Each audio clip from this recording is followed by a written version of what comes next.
श्री कृष्ण ने कहा था, कर्म करो, फल की इच्छा मत करो। जानिए इसकी कहानी। एक राजा था जो अपनी प्रजा का बहुत ख्याल रखता था। वह अपनी प्रजा के बीच जाता और उनकी समस्याओं को सुनता था।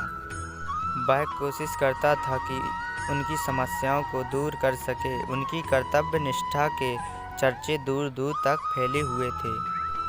एक बार राजा अपने राज्य में भ्रमण करने के लिए निकले हुए थे। तब उनके कुर्ते का एक बटन टूट गया। यह देखकर राजा ने अपने मंत्री को तुरंत बुलाया और उसे आदेश दिया कि वो गांव के एक अच्छे दर्जी को बुलाकर लाए जो उनके कुर्ते का बटन लगा दे। यह सुन मंत्री ने गांव में दर्जी की खोज शुरू कर दी। संयोग से उन्हें एक दर्जी भी मिल गया। गांव में उनकी एक छोटी सी दुकान थी।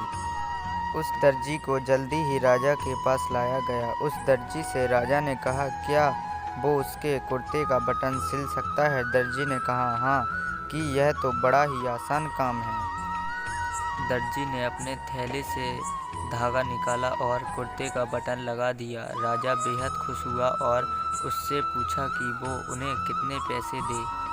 इस पर दर्जी ने कहा कि इतने से काम के लिए वो पैसे नहीं ले सकता। इस पर राजा ने कहा कि वो इसकी कीमत ज़रूर देंगे। दर्जी ने सोचा कि उसने तो बस धागा ही लगाया, तो उसके 2 रुपये मांग लेता हूँ। फिर दर्जी ने सोचा कि कहीं राजा यह ना सोचें कि इतने से काम के लिए 2 रुपये, तो गांव वालों से कितना पैसा लेता होगा यह। सब सोच समझकर दर्जी ने कहा कि वो अपनी इच्छा से जो भी देंगे वो ले लेंगे। यह सुन राजा ने अपनी हैसियत के मुताबिक उसे 2 गांव देने का फैसला किया। राजा ने कहा कि कहीं समाज में उसका रुतबा छोटा ना हो जाए, इसलिए उसने यह आदेश दिया। दर्जी ने मन में सोचा कि कहाँ तो वो 2 रुपये मांग रहा था और कहाँ वो 2 गांव का मालिक बन गया।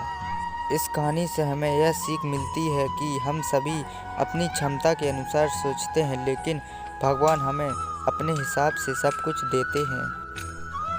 हम छोटा मांगते हैं और कई बार भगवान हमें उनके देने की क्षमता के आधार पर कुछ अच्छा और बड़ा दे देते हैं। इसलिए गीता में श्री कृष्ण ने भी कहा कि कर्म करो, फल की इच्छा मत करो, और यही इस कहानी का सार भी है। थैंक यू दोस्तों। हमारी वीडियो अच्छी लगी हो तो सब्सक्राइब जरूर करना।